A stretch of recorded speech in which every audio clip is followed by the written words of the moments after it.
maybe the best race with the new aero package this season and the best intermediate track of the season. Chicagoland, for the second year in a row, has had one of the best races of the season.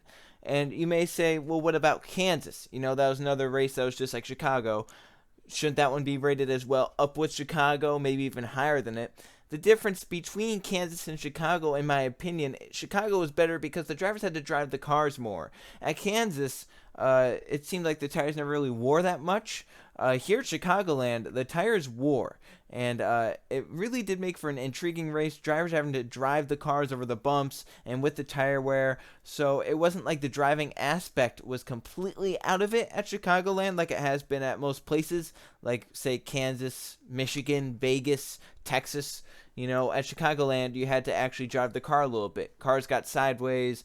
Cars had to go through bumps. Cars, could drive whatever lane they wanted, and that's what made the race most exciting. And that's why Chicagoland and tracks like, Chicagoland, Homestead, Kansas are so good. They have multiple grooves, while tracks like Texas, Kentucky, Michigan hurt because they're single groove. And even though you don't have to lift to those tracks, you can't really escape the dirtier the guy in front of you. Here at Chicagoland, here at Kansas, here at Homestead, if you're behind someone, you're faster, you can try the top lane. If they run the bottom lane, get out of their dirty air. Or if they try the top, you go to the bottom and get out of their dirty air. At a place like Michigan, at a place like Texas, at a place like Kentucky, there's one groove around the racetrack. And no matter where you go, you're in that person's dirty air in the corner. And the run down the straightaway just does not make up for it. So that's why tracks like, where there's multiple groove and some tire fall off, that's why there's some of my favorite races of the season. And even with a package which has been very questionable and its, kind of credibility this season, I think Chicagoland produced another thriller. I wouldn't say it was as great as last year's race at Chicagoland, but definitely the second best Chicagoland race I've ever watched. It was crazy on restarts. Over the long haul, they got strung out, and it was very hard to pass because of the big spoiler. I'll talk about that more later with the finish of the race. But it was a good race. Can't deny that. Good race. I would say the second best race of the season for me. Personally, I still have Bristol rated at the top of the list as the best race of the season, but that could be topped. We have Daytona Night Race coming up next, and then Kentucky and Loudon, all these different racetracks. But throughout the race, we saw early on, in fact, it was kind of weird. Early on, the race got moved up a little bit to start because some thunderstorms within the area, and they ran 11 laps before lightning struck just outside of the racetrack and put them under the red flag for the next few hours. But early on, we saw that the racing was going to be crazy with some multiple grooves and some passing. And Jimmy Johnson went up there and took the lead outright from Austin Dillon. He ended up leading some laps. He ended up with a great night. He ended up fourth. In fact, all of Hendrick Motorsports ran strong. All four cars were top 10 worthy here tonight. All four ended up inside the top 11. So for Hendrick Motorsports, they made huge gains. One of their drivers won. Alex Bowman won the race. It's always great to see a first-time winner, and this one was a long time coming for sure. 3 straight second-place finishes before he finally got this win this season. So Alex Bowman, maybe another is to come this season. He's been pretty good at tracks like Dover. He was good at Talladega, so maybe Chevys will try and line up at Daytona here, and maybe Bowman will be one of them up at the front when if it happens. But yeah, just overall good race. We saw some tire issues, and that's where this kind of leads into it. So the rain came hard. It was like a deluge on the racetrack. It looked like, it was underwater for a little bit. The winds also picked up greatly. They dried the track, whatever, but they never did have a competition caution to check tire wear. And that came into effect at the end of stage number 1 when some drivers decided to stay out at the resumption of the race. Some drivers decided to stay out, some drivers decided to come in, some took 4, some took none. They went out there, raced, and then on the pit stops, some took, no tires or 2 tires, which didn't really help for the tire wear. Drivers ended up blowing tires. Clint Bowyer being the most notable. He put out the second caution of the race. Kyle Busch had some tire issues. Kevin Harvick had a tire going soft, and that is the reason we have competition cautions, is so that drivers can come in, teams can come in, take the tires off, check the tire wear on a green racetrack. NASCAR, for some reason, did not schedule a competition caution after the rains here today, which was very questionable because we saw drivers blow tires because of it.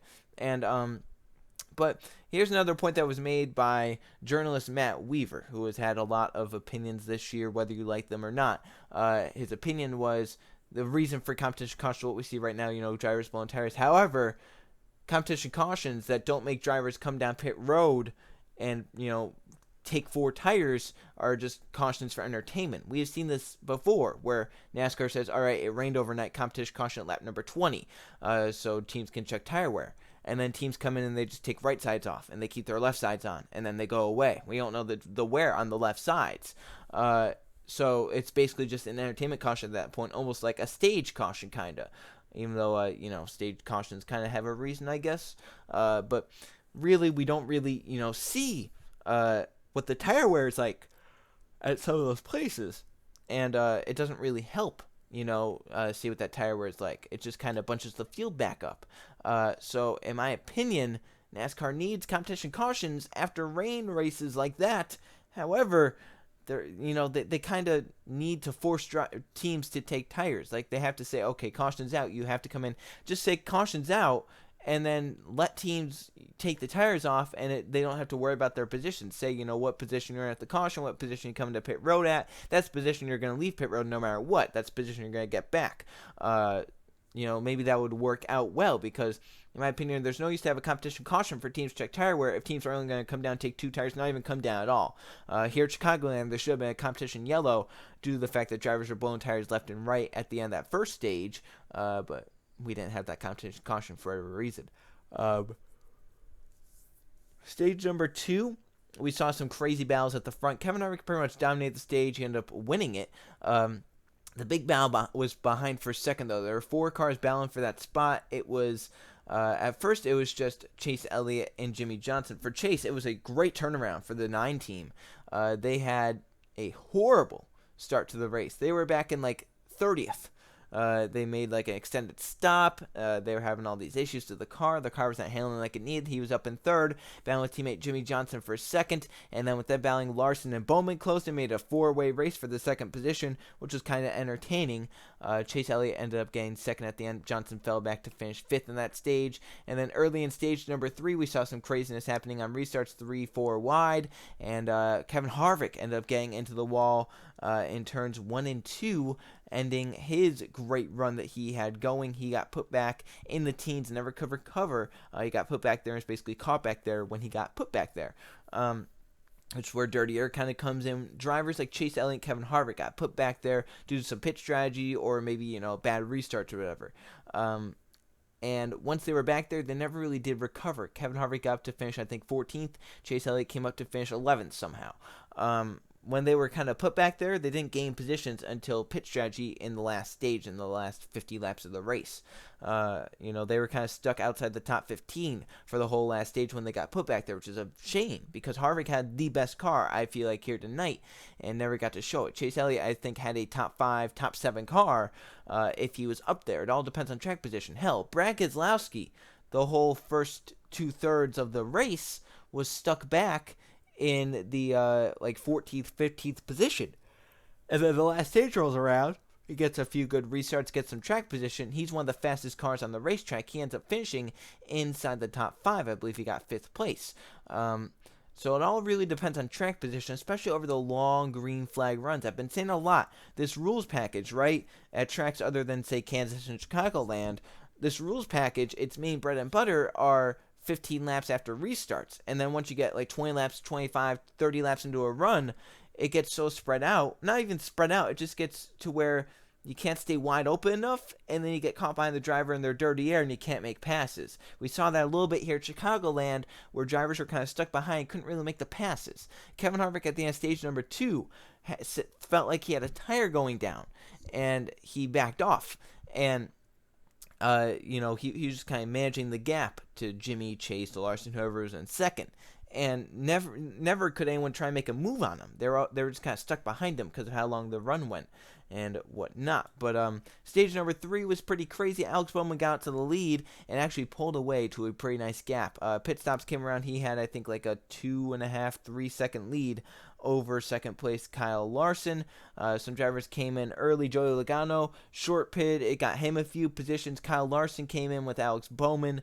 Larson, I think, paid a lap sooner than Bowman, came and got the fresh tires, and ended up closing that gap down to about 1.7 seconds, 2 seconds, so he closed it down a little bit, but Bowman quickly extended the lead, and the lead grew to over 3 seconds. Bowman had about a 3.2 second lead with about 25 laps to go, and the Campero 400 looked like as long as no yellow came out, he was handily going to win this race. He had such a huge gap. It seemed like a tall task for anyone to try and run up there and gain that much time on young Alex Bowman. However, lap traffic with this aero package is a major nuisance. You think lap traffic was bad before. Lap traffic, when there's an 8-inch tall spoiler wall on the back of these race cars, produces such dirty air that sometimes it's hard to get around them. That was the case with Paul Menard. Paul Menard was the last car in the lead lap in about 20th position and did not want to go a lap down to race leader Alex Bowman. So what did he do? He just ran the line Alex Bowman ran, got him in dirty air. Within 5 laps, that 3.2 second lead that Alex Bowman had accrued was down and dwindling. And it was down to under 2 seconds, under 1.5 seconds, down to a second. Alex Bowman's 3.2 second lead that he had built up was gone within 5 laps because of one lap car. It wasn't like there were 5 lap cars ahead. It was one single lap car that single-handedly took 2 seconds of Alex Bowman's race lead away and almost cost Alex Bowman the win. Late in the race, Kyle Larson got by Alex Bowman. With about 5 to go, Larson was the race leader. Bowman charged back and got back to the front, ended up winning the race. But for about 2, 3, 4 laps, it looked like Kyle Larson was going to steal a win from Alex Bowman due to lap traffic and forms of Paul Menard. And you may say, well, Menard held him up, then he let him go, and then Larson ran the rest of the way down. Yes, but the difference is there were 2 seconds in there that were gone. There were 2 seconds of that lead that Kyle Larson did not have to worry about in any way possible because it just went away. Bowman could not get around Paul Menard because of the gigantic spoiler on the rear. It almost cost him his first career victory because of it. And you may be saying, well, last year at Chicagoland, it was all lap cars that caused the finish of that race. That's very true. However, there were 5 lap cars in that. It was Ryan Newman, it was Ricky Stenhouse, Kurt Busch, Ross Chastain. There were like 4 or 5 lap cars in that pack when that happened. When this happened, it was Paul Menard, and only Paul Menard, that did that. He went down, he blocked Alex Bowman. And normally, with a small spoiler, low downforce package, Bowman would get right to the back of Paul Menard and loosen up the racetrack. When Bowman got behind Menard, his car shoved up the racetrack. He had to let off the gas. He lost so much time behind Paul Menard, he almost lost the race. Luckily, he kept the lead. He won for his first ever race. All is official with the race results. Alex Bowman has won the race at Chicagoland. So it was a crazy race. It was a good race in my opinion. Not as good as last year's race here, but a very, very good race. And NBC once again got very lucky. Second season in a row, their opener was one of the better races of the season. NBC did a good job as well. I feel like definitely already a breath of fresh air due to Fox. But one quick point I also wanted to point out is that some drivers have taken some subtle jabs at this package this week. I don't know what it is about this week, but drivers are on edge about the package or something, because we saw about 3-4 drivers kind of jab at that package a little bit. One of them came in the forms of an NBC promo video. If you haven't seen it, they had that little teenage girl ask the drivers some questions. And one of those questions was about the 2019 package, and she said, what does the tapered spacer do that, kind of restricts the airflow to the car? Kyle Busch gave it a whole answer about how it does that, and it was followed up, and I'm surprised NBC actually left this in, with Kevin Harvick saying, that means my car is going to go slower. The girl goes, oh, we don't want a slow car, do we? And Harvick goes, no, we always want a fast car, with a slight grin on his face. A subtle jab at that package, this 2019 package. A subtle jab. It's not like a punch in the face. Just a subtle. Wasn't anything open. Just a little punch in the gut. Wasn't anything big. But he made his point. Be clear. We always want fast cars. We don't want 550 horsepower cars. Later in the week, after the Xfinity race, which, from what I've seen, haven't seen all of it. From what I've seen, the race was a pretty darn good race. I saw drivers slipping and sliding. I saw some 5 wide on restarts. You don't normally see that in the Xfinity Series. This looked like a good race overall, and Dale Jr. called Joey Logano the Winston Cup champion. But from when I saw that race, it was a good race. NASCAR and NBC posted a video of the 5 wide restart that happened with Michael Nett running up against the wall. Matt DiBenedetto responded to that tweet and said, it's fun to see those Xfinity drivers slipping and sliding and driving their cars around Chicagoland. One person replied to DiBenedetto's comment with, man, I sure wish they could have the Cup cars do that this year. To which Matt DiBenedetto responded, yes, I've been jealous of the Xfinity cars this year. Subtle jab at that package. But no, it's not over yet. Brad Keselowski shared a picture on Twitter of basically, the caption was, I bet this is what a practice is with Kyle Larson. And it was basically a little mock parody of two people arguing about, the bottom groove and the top groove. Obviously, the top groove thing meant to be Kyle Larson. Larson responded to that tweet and said, no, not in 2019. With this much downforce and no horsepower, anyone can run the top. Subtle jab at the 2019 package. You think that's it? Justin Haley during the Cup race. 3-second lead for Alex Bowman. The driver's running second is Kyle Larson. NASCAR Chasm, in all of his glory, says, well, if there would be one driver who would gain 3 seconds doing a slide job, it would be Kyle Larson.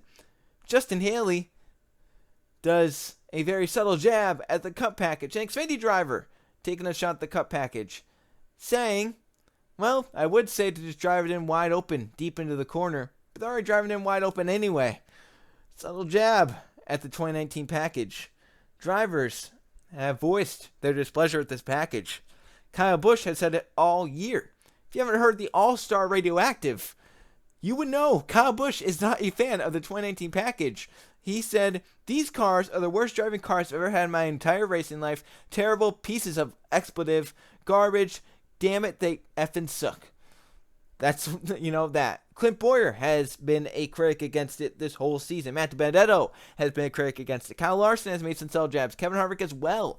Drivers have started to kind of come out against this package just a little bit. And, I've made my stand on where I am in this package. And obviously it is on the side of, hey, I want more downforce and I want less downforce and more horsepower. I almost did what NASCAR wants.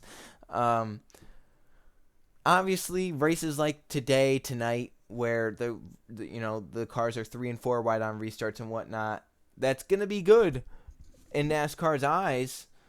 I don't want every race to be like that. We get 4 races a season like that already. Daytona and Talladega are there for a reason. They're there as the races where I can just lay back and be like, I only get 4 of these a year, and I only want 4 of these a year. I don't want every race to be a crazy crapshoot thing where, you can run 3 and 4 wide and whatnot. I have 4 of those a year, 2 at Daytona, 2 at Talladega. Happy about that. Kansas and Chicago have kind of become mini ones of those. I don't really like that. Kansas and Chicago aren't really supposed to be like that. Last season, we saw a darn good race at Chicago, and we saw some good races at Kansas. They're 2 good racetracks, and those are tracks where they will work under any package no matter what you give them. You could give them high horsepower, low downforce, or what we have now, low horsepower, high downforce. They'll both be good because they are good racetracks at the moment. Chicagoland is at that perfect age where the surface is old enough to where the tires wear, but it's still new enough to where I guess it works with this package. And Kansas obviously new enough to work with the package, but it also produces some tire wear if you're using a low downforce package. I don't really know if there's much else to say. Kyle Busch, for only the second time this season, did not finish inside the top 10. He actually had a top 10 run going and blocked Joey Logano to the apron. I don't really get what he was doing. Logano made a move on him, and Busch actually kept him on the apron. It was kind of like what happened with Harvick and Johnson in the 2015 race here on the restart. Busch just kind of ran Logano down to the apron. Logano hit him. One thing that really impressed me with Busch, though, was that he noticed immediately he had a flat tire and immediately came to pit road. They made contact in turn number 3, and Busch got to pit road which is like 1,000 feet away from where they made contact. Somehow Busch did that. That was amazing. And then the last stage of the race, he was racing around in smoke. Like the cockpit was filled with smoke. I don't know how he did it, but he did it. It was crazy. Maybe the highlight of the race for me was seeing Kyle Busch race around in smoke with the fire underneath him. Like, it was pretty badass to see, in my opinion. But next week we have Daytona, the Daytona night race, and then we go to Kentucky, and then Loudon, and then Pocono. That might be a bad stretch of 3 races. But then we get Watkins Glen and Bristol and Michigan. Yeah, so I don't really know if there's more to say about this race. Alex Bowman wins his first ever race. Love seeing first time winners no matter who it is. Hope we can see some more of that this season. Finally, 2019 has broken the tie of 2018. Currently at 7 winners this season. At this point last season, we had 6 winners. So we have one more winner this season. The question is, if someone same wins Daytona, if say Denny Hamlin goes out there and sweeps Daytona, then we're back at the same amount of winners, because Eric Jones was the first time winner last season at Daytona. But we'll just have to see how the night race at Daytona goes. Obviously, the package they use at Talladega in play at Daytona. So hopefully it's a good one, and we see some crazy racing. I kind of expect Daytona to be crazy, but we'll see how it goes. So thanks for watching. Crazy at Chicago. I almost call it Kentucky. Don't know why. But a crazy race at Chicago, and Alex Bowman wins his first ever race. So thanks for watching. I'll see you guys for the next video.